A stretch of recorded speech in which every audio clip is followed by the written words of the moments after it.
प्रिय दर्शकों, स्वागत है आपका। आज हम उपस्थित हैं आपके 12 राशियों का हाल लेकर के।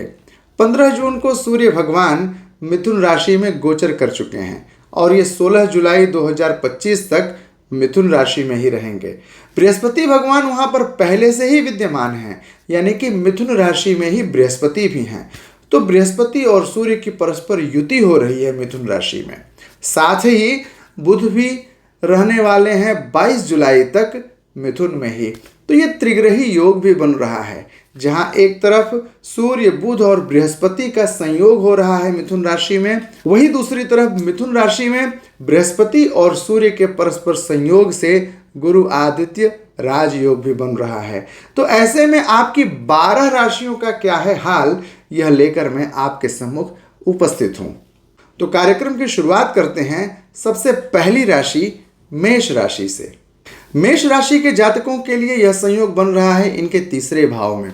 तीसरा भाव है पराक्रम का भाव, और जब पराक्रम के भाव में त्रिग्रही योग बनता है तो यह बड़ा ही शुभ फल लेकर के आता है। आपके पराक्रम की वृद्धि होगी, आसपास पड़ोस और मित्र मंडली का आपको लाभ मिलेगा। यदि आपका व्यापारिक प्रतिष्ठान है और साझे में आप काम कर रहे हैं तो इसमें आपको बहुत बड़ी उन्नति मिलने वाली है। यदि कोई योजना आपके दिमाग में चल रही है तो उस योजना को साकार करने का समय आ गया है। बेहतर होगा कि आप भगवान गणेश की आराधना करें, ओम गंग गणपतये नमः इस मंत्र का जप करें, और साथ ही यदि आप संकष्ट नाशन गणपति स्तोत्र का पाठ करते हैं तो यह भी आपके लिए बहुत शुभ फलदायी होने वाला है। आइए अब बात करते हैं दूसरी राशि वृषभ राशि की। वृषभ राशि के जातकों के लिए यह शुभ संयोग इनके धन के भाव में बन रहा है, और जब जब धन के भाव में सुंदर संयोग बनता है, राजयोग बनता है, सुंदर त्रिग्रही योग बनता है या फिर बुधादित्य योग बनता है, तो यह धन की वृद्धि करता है। और धन भी कैसा? संचित धन, यानी कि जो भी कमाएंगे उसमें बचत होगा और कमाई के नए अवसर भी आपके साथ बनने लग जाएंगे। तो यह अवसर, यह 16 जुलाई तक की अवधि आपके लिए बहुत ही सुंदर रहने वाली है। इन अवसरों में आप नए कार्य व्यवसाय की शुरुआत करें। जो परीक्षार्थी परीक्षा दे रहे हैं इस अवधि में उनके लिए सुंदर परिणाम आएंगे, और जो नए कार्यों की शुरुआत करने वाले व्यवसायी हैं या नौकरी पेशा लोग हैं उनके लिए भी सुंदर धन की वृद्धि का संयोग प्राप्त होगा। नौकरी करने वाले लोगों को प्राइवेट सेक्टर में यदि हैं तो पदोन्नति होने के आसार भी दिख रहे हैं। भगवती लक्ष्मी की आराधना करना आपके लिए बहुत ही शुभ फलदायी होगा। भगवती लक्ष्मी को कमल का पुष्प अर्पित करें, यह आपके धन के वृद्धि का संकेत प्रदान करेगा।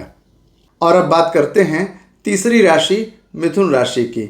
यह वही राशि है जिस राशि में यह सुंदर संयोग बन रहा है। मिथुन राशि में पहले ही से बृहस्पति भगवान उपस्थित हैं, और वहीं पर आदित्य नारायण भी 15 जून को आ गए।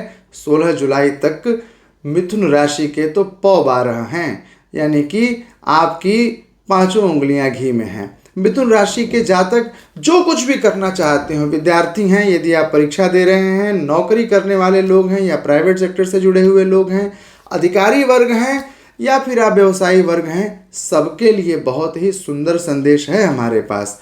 धन की वृद्धि, शारीरिक स्वास्थ्य की अभिवृद्धि, और आसपास पड़ोस मित्र मंडली से भी आपको सुंदर संदेश सुनने को मिल सकते हैं। एक और सुंदर बात होने वाली है मिथुन राशि के जातकों के साथ में, यह त्रिग्रही योग आपको सुंदर यात्रा पर भी ले जाने वाला है। तो यह योग बहुत ही सुंदर है, फलदायी है। सूर्य भगवान को आप प्रसन्न रखें। भगवान सूर्य को प्रसन्न करने की विधि बताई गई है शास्त्रों में। बड़े ही सहज देवता हैं आदित्य नारायण, और बहुत जल्दी प्रसन्न होते हैं। तो सूर्य को प्रसन्न करने के लिए कहा, नमस्कार प्रियो भानु। भगवान सूर्य को नमस्कार करने मात्र से वह प्रसन्न हो जाते हैं। उदीयमान सूर्य को अर्घ्य दीजिए। ओम घृणे सूर्याय नमः ऐसा बोल करके उगते हुए सूर्य को अर्घ्य देना मिथुन राशि के जातकों के लिए बहुत ही लाभकारी रहने वाला है। और अब हम बात करेंगे अगली राशि कर्क राशि। कर्क राशि के जातकों के लिए यह संयोग द्वादश भाव में बनेगा।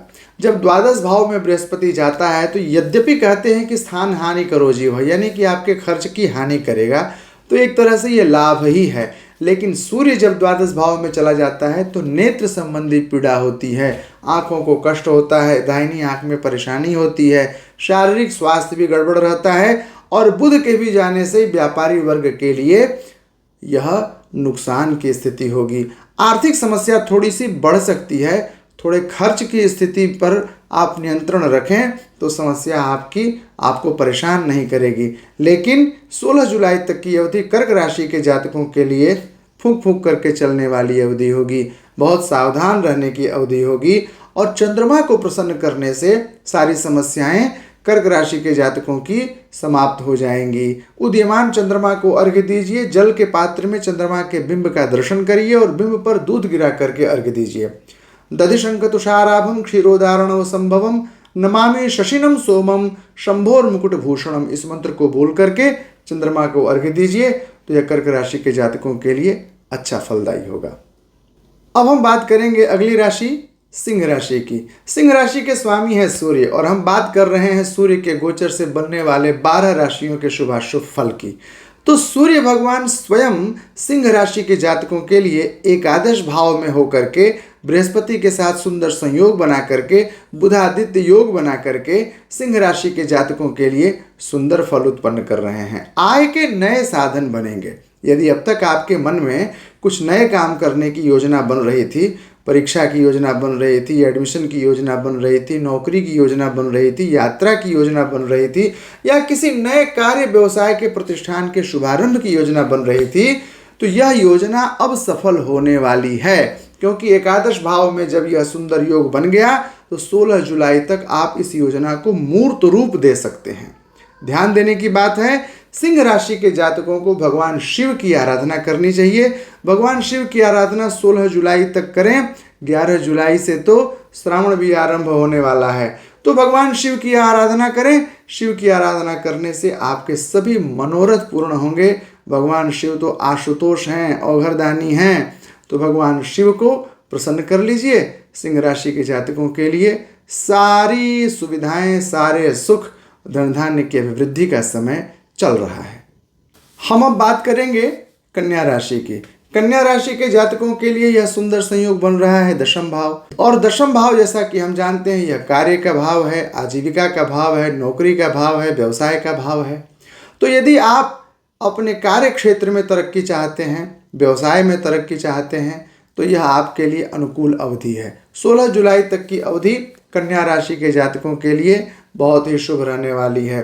पारिवारिक संदर्भों में थोड़ा ध्यान देना होगा। निजी जीवन में थोड़े उतार चढ़ाव की अनुभूति आपको हो सकती है, अन्यथा सारे प्रकल्प आपके लिए अनुकूल सिद्ध हो रहे हैं। सूर्य और बृहस्पति का परस्पर संयोग दशम भाव में जब बने तो यह केंद्र में बनने वाला एक सुंदर गुरुआदित्य राजयोग है। इसका पूर्ण फल आपको अवश्य प्राप्त होगा। देवाधिदेव महादेव की आराधना करना कन्या राशि के जातकों के लिए भी शुभ फलदायी होगा। भगवान शिव को बिल्वपत्र अर्पित करिए। त्रिदलम त्रिगुणाकारम त्रिनेत्रम च त्रिधायुतम त्रिजन्म पाप संहारम बिल्वपत्रम शिवार्पणम, यह मंत्र बोल करके भगवान शिव के शिवलिंग पर बिल्वपत्र अर्पित करिए। कन्या राशि के जातकों का जीवन मंगलमय होगा। और अब बात उस राशि की जिस राशि के स्वामी है शुक्र, यानी कि तुला राशि। तुला राशि 7वीं राशि। इस राशि के जातकों के लिए नवम भाव में भाग्य के स्थान में सूर्य का गोचर सुंदर संयोग लेकर के आया है। साथ ही वहाँ पर बृहस्पति की उपस्थिति और बुध की उपस्थिति बहुत ही सुंदर फलकारी सिद्ध होने वाली है। भाग्य की वृद्धि होगी। हम लोग बहुधा ऐसा कहते हैं, कर्म तो बहुत कर रहा हूँ, मेहनत तो बहुत कर रहा हूँ, लेकिन मानो कहीं हमारी पूंछ दबी हुई है और सफलताओं से जरा सी विसंगति के कारण मैं वंचित रह जा रहा हूँ। यदि आपके जीवन में अब तक ऐसा होता रहा कि सफलता बहुत नज़दीक थी और आपको मिली नहीं, तो अब ऐसा नहीं होने वाला है। 16 जुलाई तक तुला राशि के जातकों के लिए सारे बिगड़े हुए काम बनने वाले हैं। यदि कानूनी समस्या आपकी चल रही है तो उसमें आपको सफलता मिलेगी। विवाद में आपको अच्छा लाभ मिलेगा। पुराने उलझे हुए और फंसे हुए पैसे आपके मिल जाएंगे। रिश्तेदारों से भी आपको सहयोग मिलेगा, मित्रों का भी सहयोग प्राप्त होगा।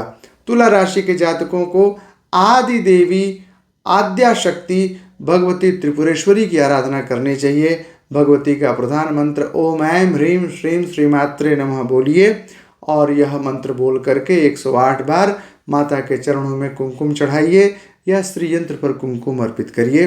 तुला राशि के जातकों को समस्त ऐश्वर्य की प्राप्ति हो जाएगी। और अब बात वृश्चिक राशि के जातकों के लिए। वृश्चिक राशि के जातकों के लिए यह संयोग अष्टम भाव में बनेगा। स्वास्थ्य संबंधी विसंगति आ सकती है। स्वास्थ्य संबंधी चिंताओं से आप परेशान होंगे। पुरानी दबी हुई बीमारी बढ़ सकती है। ऐसे में रक्तचाप और रक्त शर्करा यानी ब्लड शुगर की समस्या ज़्यादा होती है, क्योंकि इंडोक्राइन रिलेटेड डिजीज का कारक होता है सूर्य, और सूर्य जब अष्टम भाव में गोचर कर रहा होता है तो ब्लड प्रेशर और शुगर की समस्या को देता है। थायराइड संबंधी समस्याएं महिलाओं के लिए थोड़ी बढ़ सकती हैं। इन विषयों पर ध्यान देना होगा। दिनचर्या को नियमित करिए, स्वास्थ्य पर ध्यान दीजिए और अपना रेगुलर हेल्थ चेकअप कराइए, जिससे कि आपको किसी प्रकार की कोई समस्या ना हो। स्वास्थ्य पर विशेष ध्यान देने की अवधि होगी 16 जुलाई तक की, इसलिए आपको थोड़ा सतर्क और सावधान रहना है। वृश्चिक राशि के जातकों को मैं यह सुझाव दूंगा कि कुशा के जल से, कुशोदक से भगवान शिव का अभिषेक करिए। व्याधि शांति कुशोदकम ऐसा कहा है, तो भगवान शिव पर कुशोदक अर्पित करिए, स्वास्थ्य आपका अनुकूल रहेगा। वृश्चिक राशि के बाद बारी आती है धनु राशि की। धनु राशि नवम राशि। नवम राशि धनु राशि के जातकों के लिए मिथुन राशि में सूर्य का यह गोचर सप्तम भाव में होगा। बृहस्पति और सूर्य का यह गोचर आपके लिए बहुत ही शुभ फलकारी होगा। जिनके विवाह की समस्या चल रही थी, जिनकी शादी सुनिश्चित नहीं हो पा रही थी, जिन धनु राशि के जातकों के वैवाहिक जीवन में कोई समस्या आ रही थी, उनके लिए भी यह योग सुंदर संदेश लेकर के आया है। यानी कि जीवन में अब आनंद के फूल खिलेंगे और जीवन आपका आनंदित होगा। नज़दीकियां बढ़ेंगी। व्यापारिक प्रकोष्ठ भी सप्तम भाव से ही देखते हैं। यदि आपका बिजनेस साझे का है, पार्टनरशिप में आपने व्यापार किया है, तो आपको आपके साझेदार का सहयोग मिलेगा। धनु राशि के जातकों को भगवती दुर्गा की आराधना करनी चाहिए। त्रिगुणात्मिका महाकाली, महालक्ष्मी, महासरस्वती का एक स्वरूप है भगवती दुर्गा का।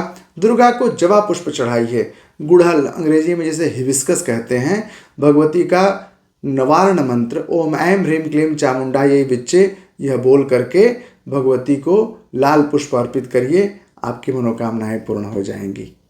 अब हम बात कर रहे हैं दसवीं राशि मकर राशि की। मकर राशि के लिए यह गोचर छठे भाव में संयोग बना रहा है। छठे भाव में बुधादित्य योग बनेगा तो थोड़ी विसंगति आएगी। सूर्य जब छठे भाव में चले जाते हैं तो शत्रु बढ़ते हैं, रोग बढ़ते हैं, परस्पर शत्रुता बढ़ जाती है, अपने ही अपनों के शत्रु बनने लगते हैं। आपके इष्ट मित्र बंधु बांधव से ही आपकी शत्रुता बढ़ जाती है।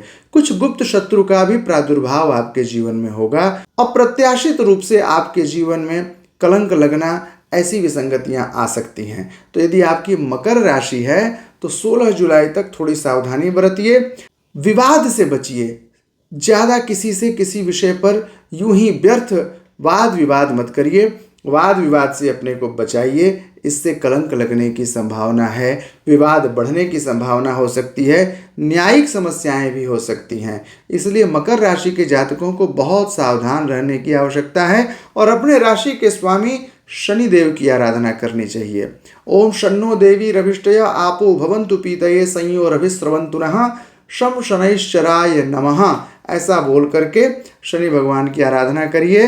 अथवा शनिवार के दिन हनुमान जी के मंदिर में जाकर के तिल के तेल का दीपक जलाकर हनुमान चालीसा का पाठ करिए, सुंदरकांड का पाठ करिए, यह आपके लिए शुभ फलदायी होगा। और अब बात कर लेते हैं 11वीं राशि कुंभ राशि की। कुंभ राशि के लिए यह संयोग पंचम भाव में बन रहा है। पंचम भाव में यह सुंदर संयोग बुधादित्य योग या फिर बृहस्पति और सूर्य का गुरुवादित्य राजयोग उन दंपतियों के लिए आशा कुसुम विकसित करने वाला है जो संतान की इच्छा रखते हैं। उन विद्यार्थियों के लिए भी अनुकूल फल देने वाला है जो परीक्षाओं में सफलता की उम्मीद रखते हैं। तो पंचम भाव से विचार करने वाले संतान और विद्या पक्ष के जितने भी जातक हैं, उनके लिए यह सुंदर संयोग कुंभ राशि के जातकों को प्राप्त होगा। यानी विद्यार्थियों को विद्या, धनार्थियों को धन और पुत्रार्थी को पुत्र की प्राप्ति होने का 16 जुलाई तक का शुभ संकेत प्राप्त हो रहा है। कहते हैं भगवान विघ्न विनाशक गणपति की आराधना करने से सारे विघ्न दूर हो जाते हैं और जीवन में आनंद रह जाता है। तो भगवान गणेश जी को आप मोदक चढ़ाइए, दूर्वा अर्पित करिए और संकष्ट नाशन गणपति स्तोत्र का पाठ करिए। आपके जीवन में आनंद विकसित होगा। और अब आखिरी राशि मीन राशि। मीन राशि के जातकों के लिए चतुर्थ भाव में यह संयोग बन रहा है। ये दिल का मामला है। यदि कहीं आप दिल से जुड़े हुए हैं, कहीं आपकी शादी तय है, कहीं आप वैवाहिक जीवन में या प्रेम के रिश्ते में प्रवेश कर रहे हैं, तो यह आपके लिए अनुकूल समय होगा। घर और वाहन के लिए भी बहुत ही सुंदर संयोग है। यदि मीन राशि के जातकों की योजना बन रही है नए घर खरीदने की अथवा नए वाहन खरीदने की, तो यह सुंदर संयोग आपको बहुत शीघ्र ही प्राप्त होने वाला है। 16 जुलाई के पहले पहले भगवती लक्ष्मी की आराधना करिए।